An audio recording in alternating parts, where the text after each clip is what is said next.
Welcome to Faith, Fiction, and Folklore, or as we like to call it, the Tri-F podcast, where we try not to mess the podcast up. So last time I began our reaction, or my reaction, to the congressional hearing about UFOs that just took place recently. Twitter was abuzz about it. So I thought it would be appropriate to do a reaction to the hearing, not that I'm expecting much to develop. So far, we've just had the congressmen in the committee give their introductory speeches, and I think we're about to hear from our first whistleblower, if that is the correct term for them. And you're probably wondering where Cody and Trevor are. I explained what the situation was in the previous episode, so if you want to know what was going on, you can watch that episode. Hopefully, they will be here by the end of this little series, I guess, because we're breaking it up into 30-minute chunks. And maybe we'll get their thoughts. We'll get thoughts from them. But anyway, we will see what these individuals have to say. I am a little curious, but again, dubious about whether or not we're going to learn anything. When the government decides it's okay to have a big official hearing about UFOs, well, I just tend to believe the UFOs probably don't exist. But I'm a cynic, what can I say? So with all that said, let us begin.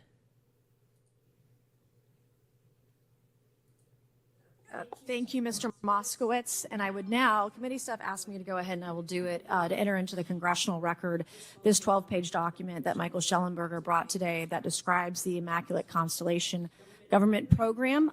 So we will do that now. Every member up here has a copy of it. The first section talks about the unacknowledged special access program called Immaculate Constellation. And the second section about USG imagery intelligence. And Representative Luna just told me if I say Immaculate Constellation, I'll be on some list, maybe a FISA warrant. So come at me, bro, I guess. But without objection, that is the right attitude to have.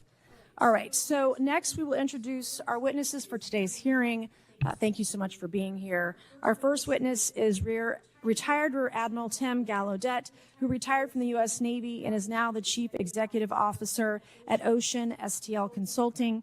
Our second witness is Mr. Lou Elizondo, a former Department of Defense official and author of a recent bestseller book about UAPs. Our third witness is Mr. Michael Schellenberger, founder of the newsletter Public and author of a recent journalistic piece about special access programs, including one widely identified as Immaculate Constellation. I swear the staff wants me on a list. Okay. And our last witness today is Mr. Michael Gold, a former NASA official who is also a member of the NASA UAP Independent Study Team. Welcome, everyone. We are pleased to have you today. Pursuant to Committee Rule 9G, so I guess the Pentagon is not participating in this. This is where it gets real. That makes me feel a little better, actually. Do you solemnly swear to affirm that the testimony that you are about to give is the truth, the whole truth, and nothing but the truth, so help you God? Let the record show that the witnesses all answered in the affirmative.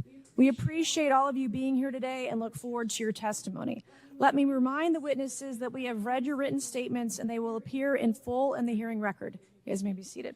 Please limit your oral statements to 5 minutes. As a reminder, please press the button in front of you so the microphone is turned on so that everyone in the room, members included, can hear you. When you begin to speak, the light in front of you will turn green. After 4 minutes, the light will turn yellow. When the red light comes on, your 5 minutes has expired, and we would ask that you please wrap it up. So I will first recognize Rear Admiral Gallaudet to please begin your opening remarks. Thank you, Chairwoman Mace, Chairman Grothman, Ranking Members Connolly and Garcia, and members of the committee. Thank you for this opportunity to testify today regarding unidentified anomalous phenomena, or UAP. Confirmation that UAPs are real came to me in January of 2015 when I was serving as the commander of the Navy Meteorology and Oceanography Command. At the time, my personnel were participating in a pre-deployment naval exercise off the U.S. East Coast. It included the USS Theodore Roosevelt Carrier Strike Group, and this exercise was overseen by the United States Fleet Forces Command, led by a 4-star admiral who at the time was also my superior officer. During this exercise, I received an email on Navy's secure network from the operations officer of U.S. Fleet Forces Command. The email was addressed to all the subordinate commanders, and the subject line read in all capital letters, "Urgent Safety of Flight Issue." The text of the email was brief but alarming, with words to the effect, "If any of you know what these are, tell me ASAP. We are having multiple near mid-air collisions, and if we do not resolve this soon, we are going to have to shut down the exercise." Attached to the email is what is now known as the Go Fast video, captured on the forward-looking infrared sensor of one of the Navy FA-18 aircraft participating in the exercise. The now declassified video showed an unidentified object exhibiting flight and structural characteristics unlike anything in our arsenal. The implication of the email was clear. The author was asking whether any of the recipients were aware of classified technology demonstrations that could explain these objects. Because the DoD policy is to rigorously deconflict such demonstrations with live exercises, I was confident this was not the case. The very next day, that email disappeared from my account and those of the other recipients without explanation. Moreover, the commander of Fleet Forces Command and the operations officer never discussed the subject. Even during weekly meetings specifically designed to address issues affecting exercises like the one in which the Theodore Roosevelt Strike Group was participating. This lack of follow-up was very concerning to me. As the Navy's chief meteorologist at the time, I was responsible for reducing safety of flight risks. Yet it appeared to me that no one at the flag officer level was addressing the safety risk posed by UAPs. Instead, pilots were left to mitigate these threats on their own without guidance or support.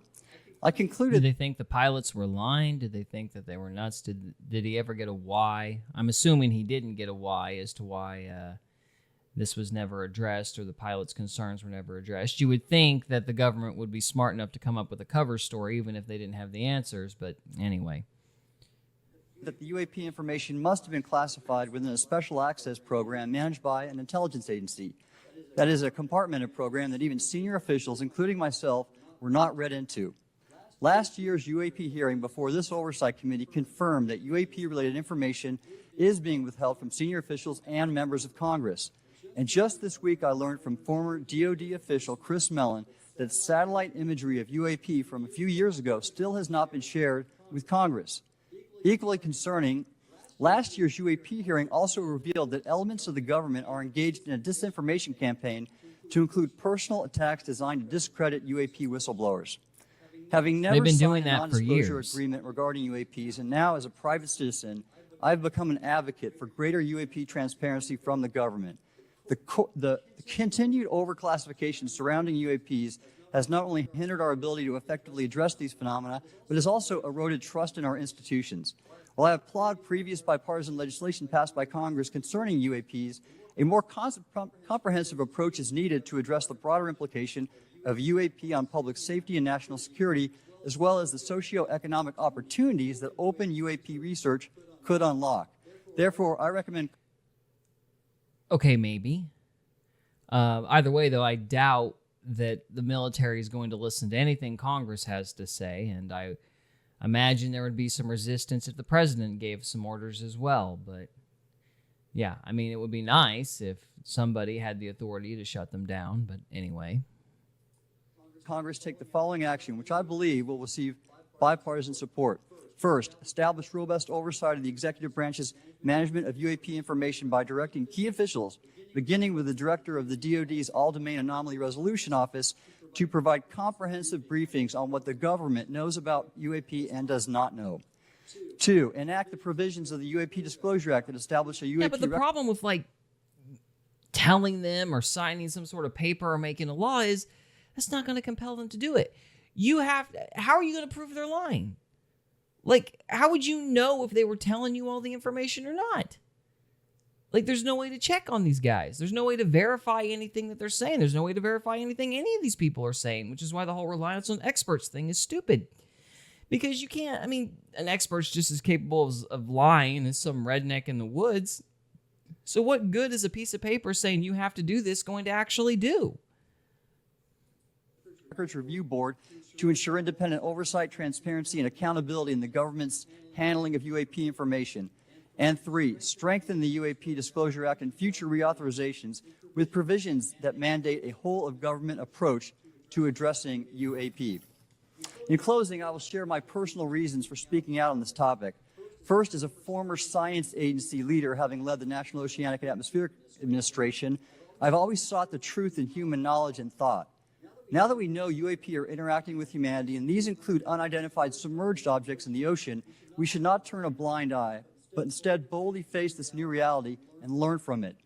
Additionally, at a time when leaders in government leave much to be desired, I feel obligated to show moral leadership on this issue of UAP disclosure by validating the credibility of the courageous men and women who have come out as witnesses and whistleblowers to expose the truth. That would be good. My speaking out has encouraged others to do the same, and it's my hope over time that... Wasn't sure I heard the whole thing, but from what I understand, actually validating the people that have stuck their neck out for all these years, if that's in fact what he said, which I think it was, then yeah, that would be fantastic, because a lot of people have had their lives completely ruined for actually speaking out about this thing.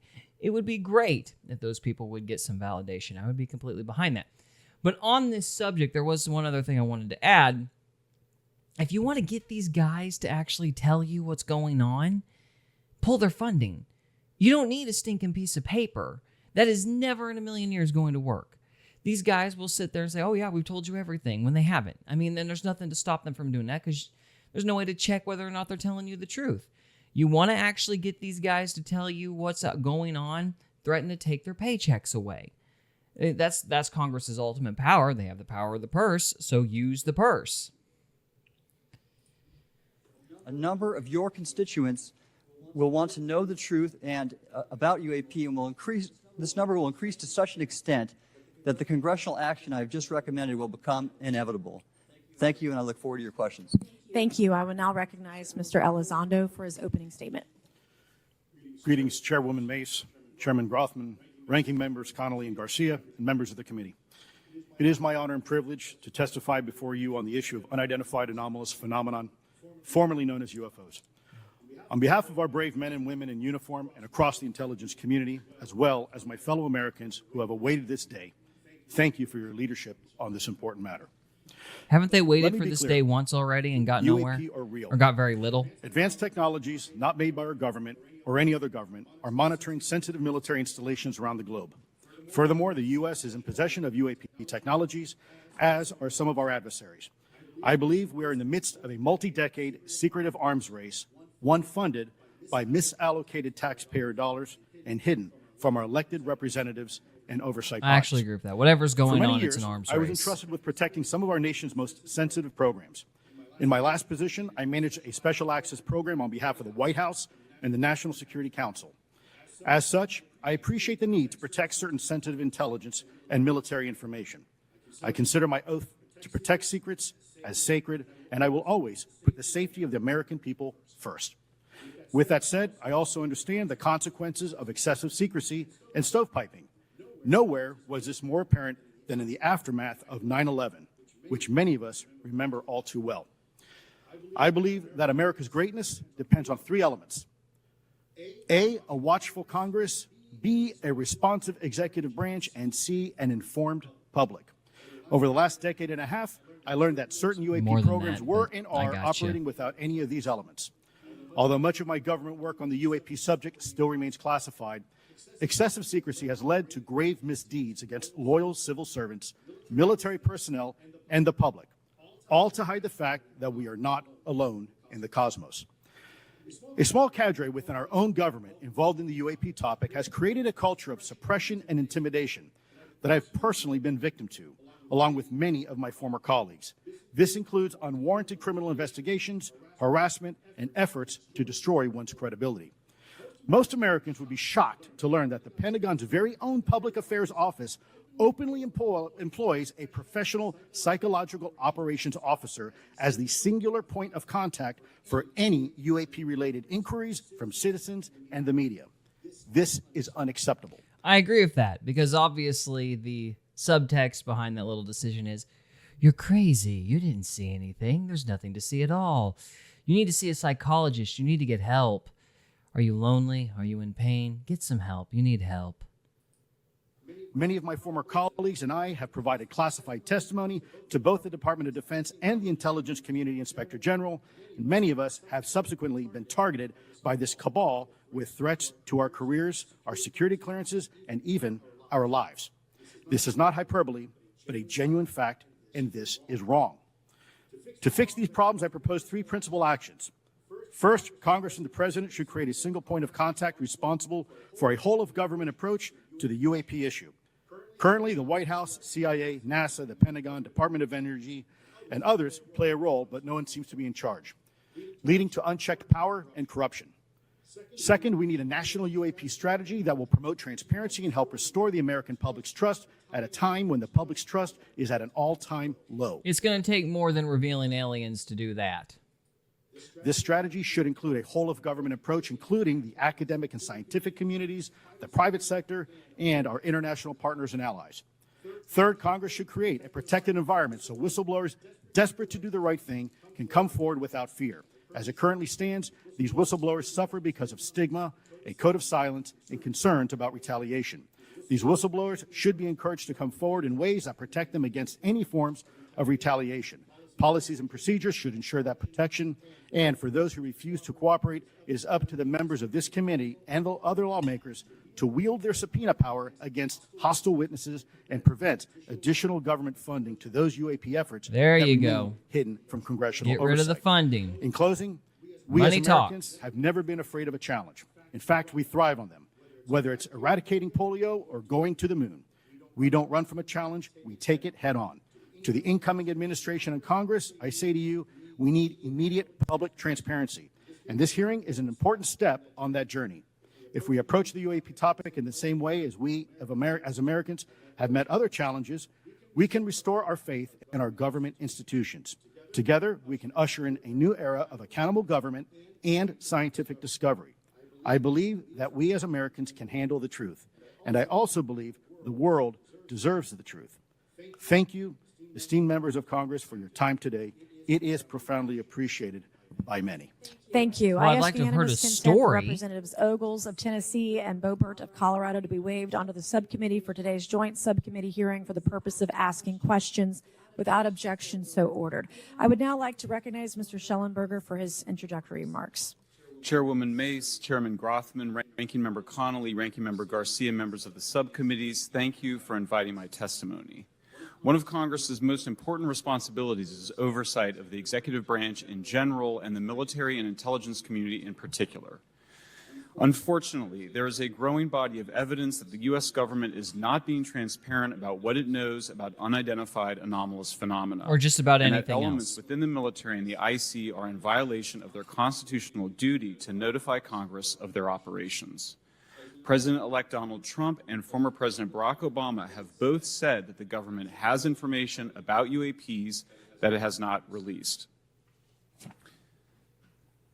There are other explanations for UAPs than that they represent a new form of life or non-human life. Current dominant alternative theories, including those put forward by AARO, are that UAPs are some kind of natural phenomena we don't yet understand, like ball lightning or plasma. Which is stupid. They could also be part of some new U.S. or foreign government weapons programs, such as drones, aircraft, balloons, CGI, hoaxes, or birds.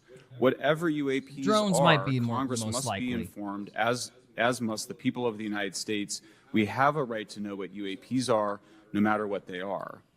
And the thing about the drones theory is we've probably had them for way longer than people have let on. I mean, they had like those remote race cars in the 90s, if not before then. I mean, if we had something that's simple going to the populace, we've probably had something akin to a drone as far back as maybe even the 50s.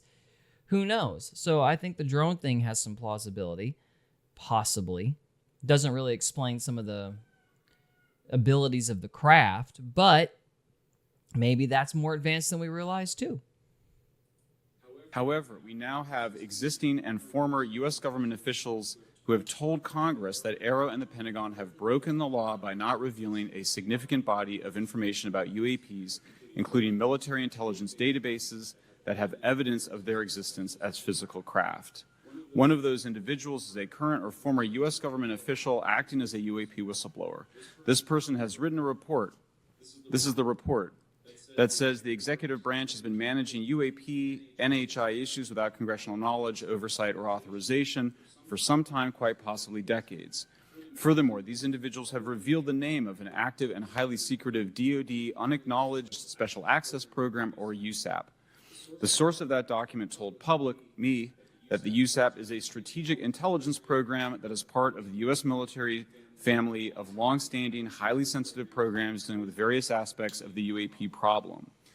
The new UAP whistleblower claims that the U.S. military and IC database includes videos and images taken using infrared, forward-looking infrared, full-motion video, and still photography.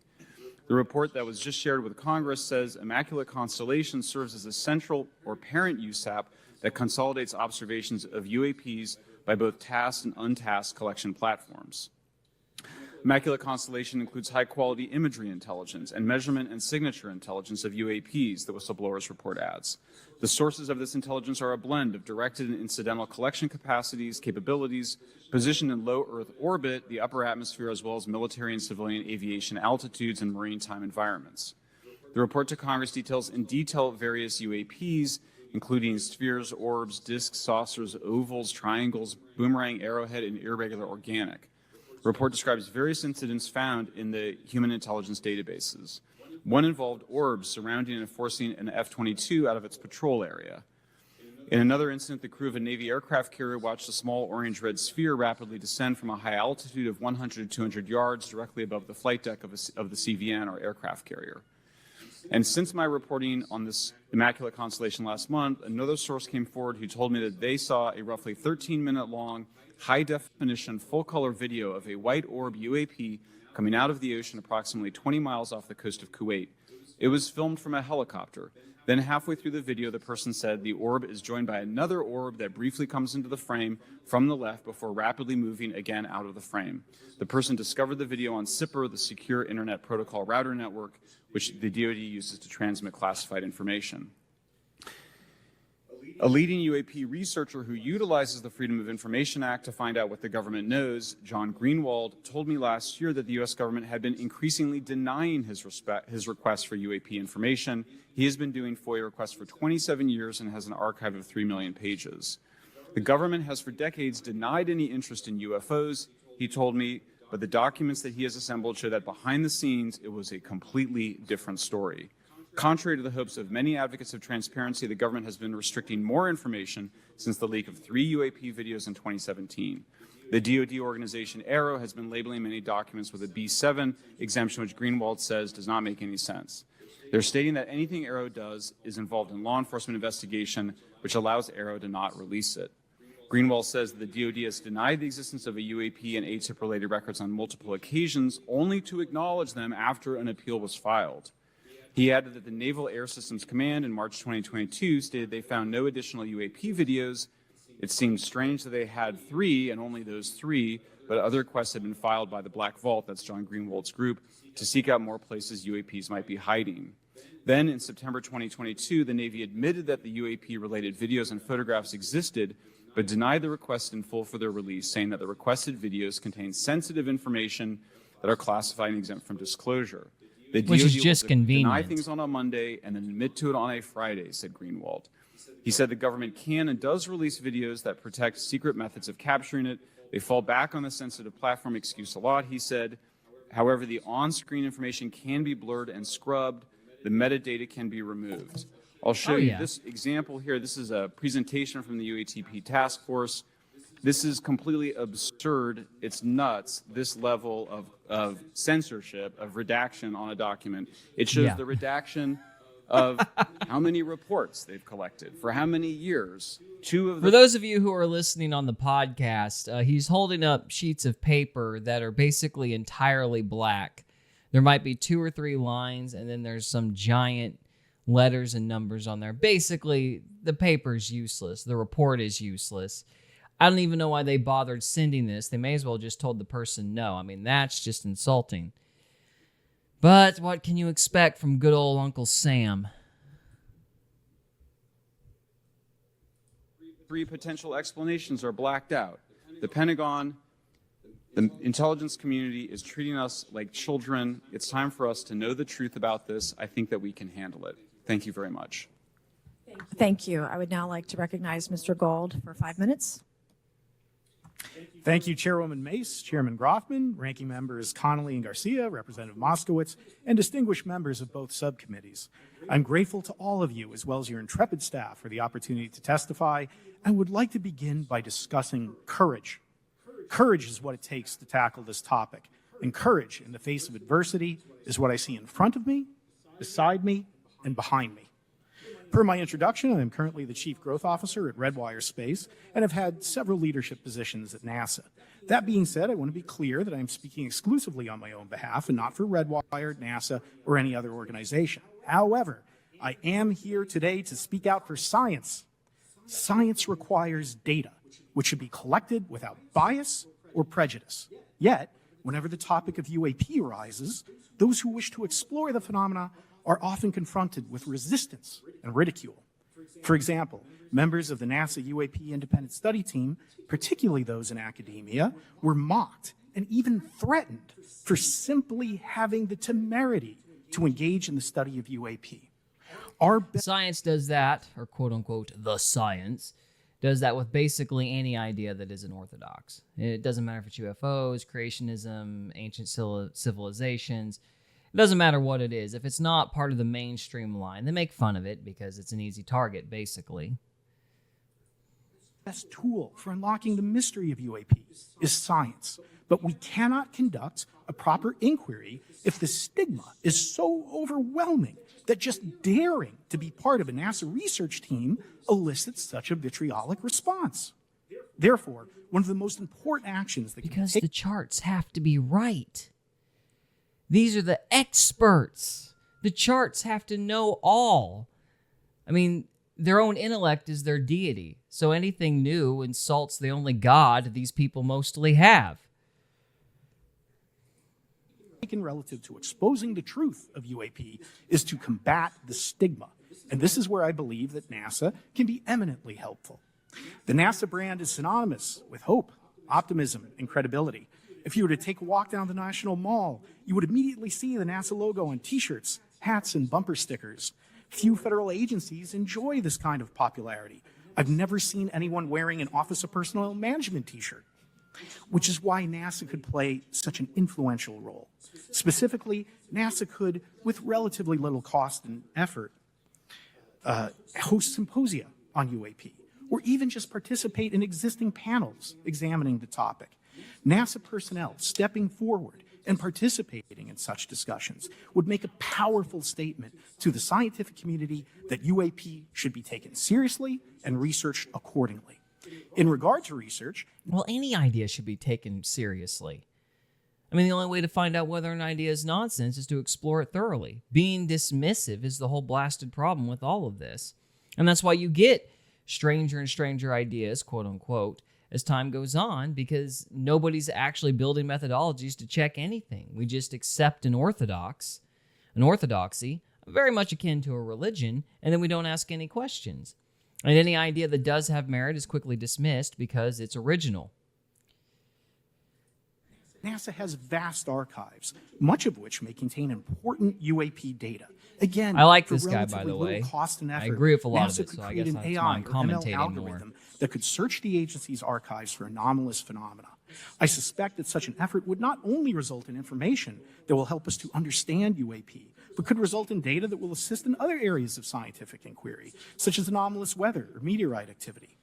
Beyond its existing archives, NASA could act as a clearinghouse for civilian and commercial UAP data. Well, they wouldn't let you research anomalous weapons because the odds are those are or anomalous weather because the odds are those are weapons. And they've probably been using it against us and other countries, and they don't want anybody to know about it. But anyway, that's a whole other subject. During my work on the UAP independent study team, it quickly became evident that there is no clear or well-publicized process for civilian pilots to report UAP sightings. The stigma associated Which with is by UAP design. hampers the number of pilots that would report such phenomena, but even for those who overcome the stigma, I believe the current FAA guidance is largely unknown and poorly understood. In order to effectively collect UAP data, the independent study team recommended the use of NASA's Aviation Safety Reporting System, or ASRS. This system, which is administered by NASA and funded by the FAA, provides a confidential means for the reporting of safety violations in a voluntary and non-punitive manner. Over 47 years, the ASRS has collected nearly 2 million reports. ASRS is the perfect tool to collect UAP data, which could then be collated by NASA and shared with the public at large. Leveraging ASRS could create a treasure trove of UAP data, potentially hundreds of thousands of reports, supporting this hearing's goal of exposing the truth. And I'm grateful to our two co-chairs and other members who have already incorporated this idea into proposed legislation. At this hearing, and as others have demonstrated, the UAP issue is justifiably dominated by national security and defense. However, I would urge the subcommittees to keep in mind the numerous ways that NASA and the FAA, as well as commercial activities in the air, in space, and in the water, can generate a massive amount of invaluable data on anomalous phenomena. I cannot help but be excited by the potential for such an endeavor, since scientific discovery is driven by anomalies. It's the existence and study of anomalies that led to the theory of relativity, quantum mechanics, and nearly all of humanity's scientific breakthroughs. This is why the study of UAPs should be embraced. That's also why it takes so long sometimes, because these people passionately deny that the anomalies exist. Since whatever is occurring, the chance to garner new knowledge should never be ignored.